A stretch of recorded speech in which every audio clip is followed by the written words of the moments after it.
এই কথাগুলো বললে আমাদের ভাই ব্রাদাররা অফেন্ডেড হয়, মনে কষ্ট পায়। আপনাদেরকে কম বলি, আমার ঘরের লোকজন আরো বেশি বলি ভাই। অল্প কিছু ইহুদি দুনিয়া পাড়ায় বেড়ায়, আর মুসলমানরা আমরা শুধু মাইর খেয়ে চিল্লাই। স্কিল এটার কোনো অস্বীকার করতে পারবেন না। 1 লক্ষ এমনি মানুষের চেয়ে 100 মানুষ স্কিল, এটা আপনি টিকবেন না কোনোদিন। আচ্ছা, এখানে এরকম 10টা লোক যে সিএনএন গিয়া দুর্দান্ত ভাষায় অথবা আল জাজিরা সেই ইংলিশে ট্যাকেল করবে, অন্যদের জবান দিবে, আরবিতে দিবে, দুর্দান্ত বাংলা বলবে, এই ফ্রেমিং গুলো বোঝে, ফ্রেমিং ধরা বোঝে। তো আপনি আপনি কার সাথে ফাইট করতেছেন? ফ্যাক্ট ইজ, আমাদের বাংলাদেশের দেশপ্রেমিক মানুষেরা তাদের এনিমিকেই চেনে না ভাই। মাঠে নামার প্রথম কাজ হলো শত্রু সম্বন্ধে সঠিক জ্ঞান জানা। আপনি তো আপনার শত্রুর স্টাডি করতে জানলেন না। আপনার শত্রু কে, তার পলিসি কি, সে কিভাবে এই পর্যন্ত আসলো। এবং এখন দুনিয়ার সমস্ত দায় গিয়ে পড়লো, প্রথম আলোর উৎখাত করবে কে? আমাদের দেশপ্রেমিক ভাইয়েরা দায়িত্ব দিয়েছে আমার দেশ। আমার দেশ আসছে, ফাটাই ফেলবে, ছাতা ফাটাবে, কিচ্ছু করতে পারবে না। এই দায়িত্ব আমার দেশের। আমার দেশকে প্রথম আলোর ফাটানোর দায়িত্ব নিচ্ছে। আপনি, আমি, আমরা আরো কেন 10টা প্রথম আলো বানাতে পারি না? এই যারা বলে আমার দেশ খুব ভালো, পরের দিনই খুলে দেখে কি আমার দেশে একটা চলচ্চিত্র পাতা বেগানা নারীর ছবি দিছে, বলে নাউজুবিল্লাহ বলে উল্টেছে। ক্রাইসিস, খেলাধুলা একই অবস্থা। আরো মজার ব্যাপার বলি, আমার দেশের একজন নারী উপস্থাপক, যিনি লিড নিউজ গুলো ইউটিউব এবং যেগুলো করলো, যে জঙ্গি নাটকগুলো নিয়ে বললো, তা আমি কমেন্ট গুলো খুব ইন্টারেস্টিং, মজা নিয়ে পড়ি। সে প্রথমত দায়িত্ব নিছে, প্রথম আলোর এই দেশ থেকে উৎখাত করবে আমার দেশ।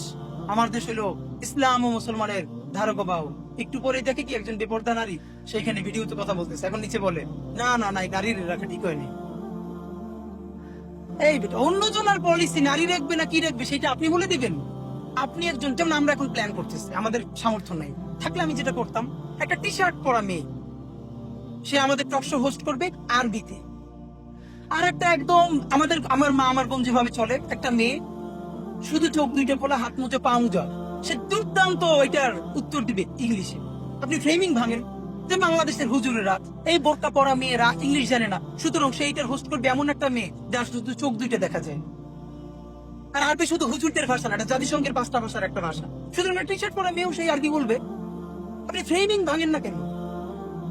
এই ভাঙার মতো যে বুস্টুকুন দরকার, সেই বুস্ট শেখবার মতো ধৈর্য আমাদের নাই।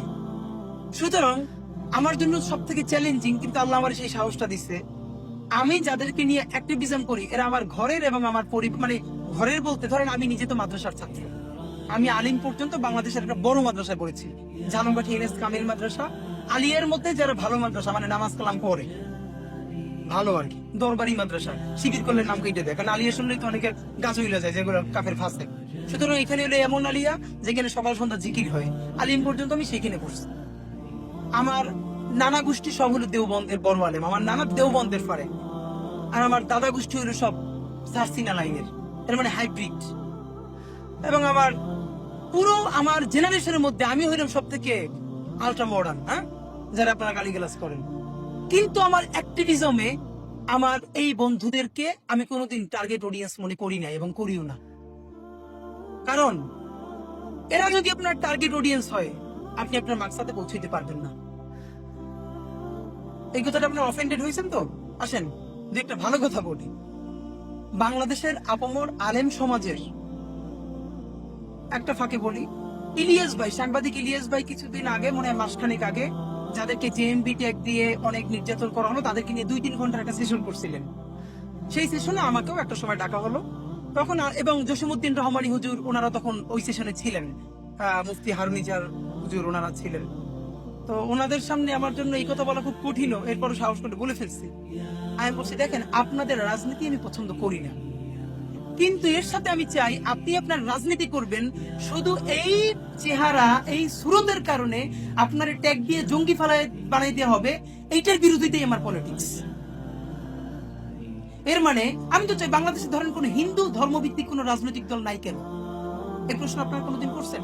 ইসলাম ধর্মভিত্তিক এতগুলো রাজনৈতিক দল আছে, হিন্দু ধর্মভিত্তিক নাই কেন? এটা থাকা উচিত। আপনারা চেষ্টা করেন অন্তত হিন্দু ধর্মভিত্তিক 2-3টা রাজনৈতিক দল করবার, তাহলে কি হবে? আপনারা যত বলেন আমরা মন্দির পাহারা দেই, প্রথম কথা হলো আপনি আমি মন্দির পাহারা দেই, এই কথা গর্বের বিষয় না, এই কথার মধ্যে নিহিত আছে এর মানে মন্দির অরক্ষিত। তাহলে আপনার আমার পাহারা দেওয়া লাগবে কেন? আপনি কি বুঝেন? আপনার যে গর্ব করে বলি আমরা মন্দির পাহারা দেই, প্রশ্ন হলো তোর পাহারা দিতে কইছে কিটা বেটা? রাষ্ট্রের কাজ কি?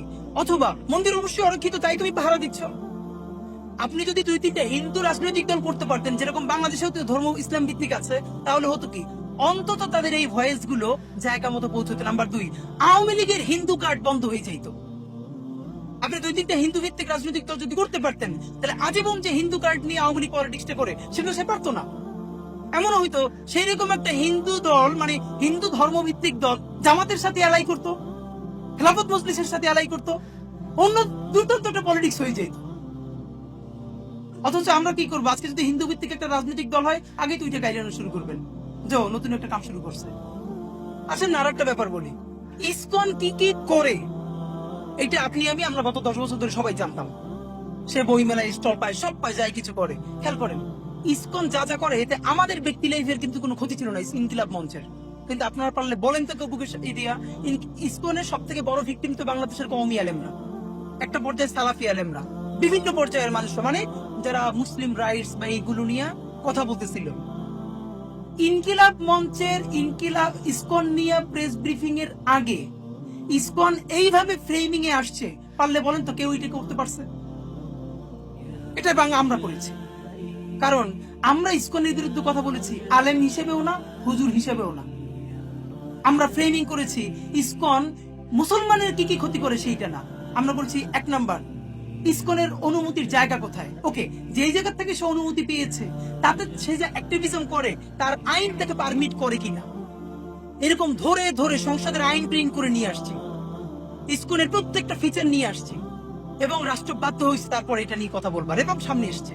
এর মানে আপনি যদি প্রপার হোমওয়ার্ক করে প্রপার অ্যাক্টিভিজম করতে পারেন, অবশ্যই ইনশাল্লাহ এটার ইম্প্যাক্ট তৈরি হবে, আজ হোক কাল হোক। ফ্যাক্টিস।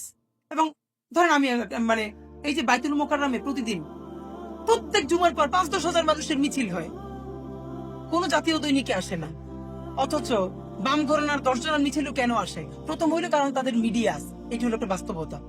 দ্বিতীয় প্রশ্ন যেটা অ্যাড্রেস কেউ করে না, সেটি হলো ভাই একটা মিছিল, একটা ছোট সমাবেশ, নিউজ আইটেম হইতে কি কি জানা লাগে এটা কি বাংলাদেশের ডানপন্থীরা জানে? জিজ্ঞেস করলে কেউ বলতে পারবেন না এখানে যে পরের দিনের একটা প্রোগ্রাম মিডিয়া হাউসে পাঠাইতে হইলে কত ঘন্টা আগে পাঠাইতে হয়, তারা অ্যাসাইনমেন্ট দেয় কয় ঘন্টা আগে।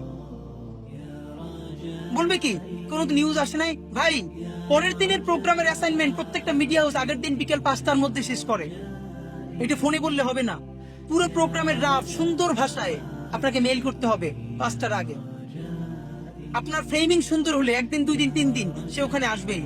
প্রোগ্রাম লিখছেন 11টায়, সাংবাদিক আসছে 11টায়, প্রোগ্রাম শুরু করছেন 11:45, জীবনে আর আসবে না। আপনার একটার প্রোগ্রাম 11টার প্রোগ্রাম 11টায় শুরু করতে হবে। এই বললাম সব থেকে ছোট ব্যাপার।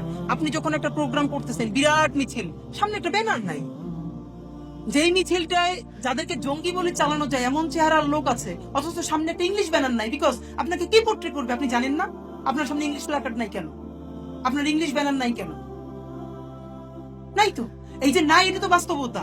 আর এই না থাকার কারণে এখানে 90% মানুষ শুধু হাই হুতাশ করে উইথ 9% পাওয়ার, আর যারা 9% কম তাদের স্টেক 90%। এই যে ভাই বললো আমরা ব্র্যাকের বিরুদ্ধে বলি, আমরা প্রথম আলোর বিরুদ্ধে বলি, পারলে তাদের সাথে নেগোশিয়েট করবার কাছাকাছি সমান না এইরকম 10 জন লোক খুঁজে দেখান না।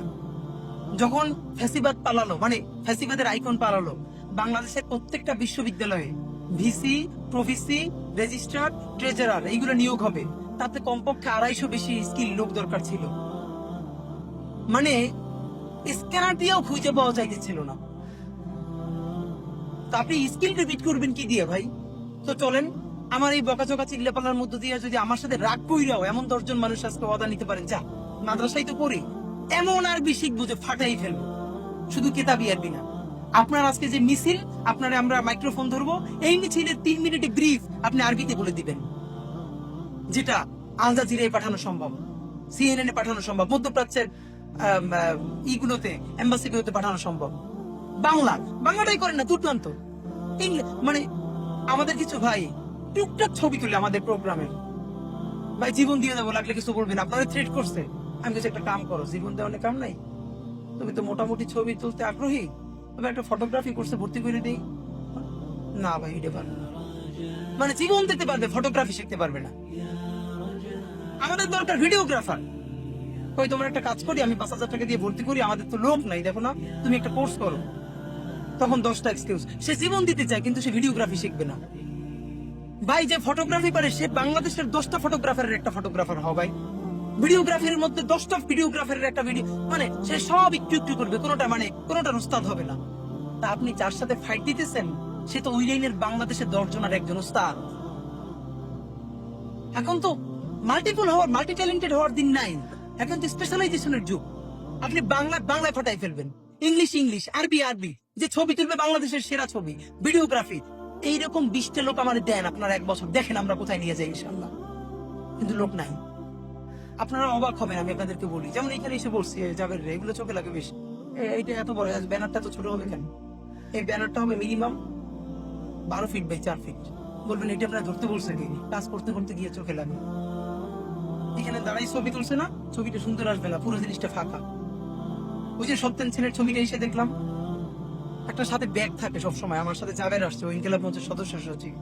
এই ব্যাগটার মধ্যে রশি, কেচি, ব্লেড, কস্টেপ, এইগুলো সবসময় নিয়ে ঘুরি। কোন সময় ব্যানারের রশিটা খুলে যাবে